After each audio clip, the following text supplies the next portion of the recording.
कैसे हैं आप? मुझे उम्मीद है आप सब अच्छे होंगे, कुशल होंगे, स्वस्थ होंगे। वीडियो के आज हम दूसरे भाग में लेकर आए हैं घोष अघोष। कंपन के आधार पर हिंदी वर्णमाला को दो भागों में बांटा गया है, अघोष और घोष। अब अघोष और घोष क्या होते हैं पहले हम ये समझ लें। अघोष जिसमें केवल सांस का प्रयोग हो और घोष वो है जिसमें कि नाद निकले, स्वर निकले पीछे। तो अघोष कौन कौन से हुए? तो अघोष को समझने के लिए हम एक छोटा सा सूत्र का इस्तेमाल करेंगे, 1 2 स।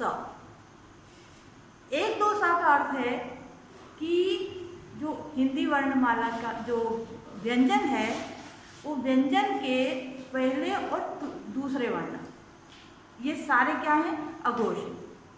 और स का अभिप्राय है तीनों स, श श स, ये तीनों स। तो ये टोटल हुए हैं अघोष।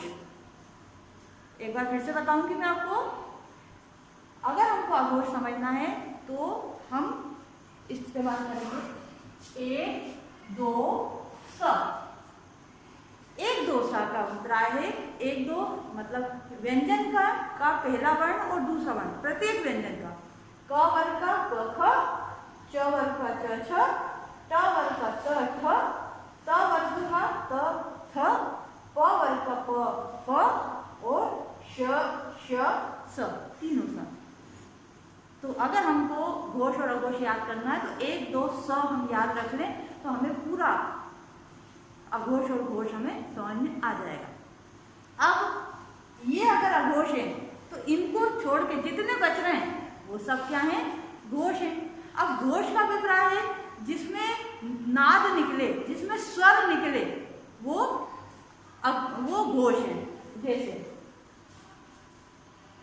ग ध ण, च ज झ ञ,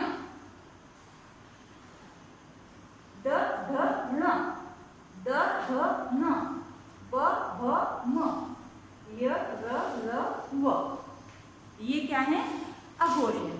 अब य र ल व इनको वैसे व्यंजन में जोड़ा गया है लेकिन वास्तव में ये पूरी तरह से व्यंजन नहीं है, ये स्वर से मिलकर बने हैं।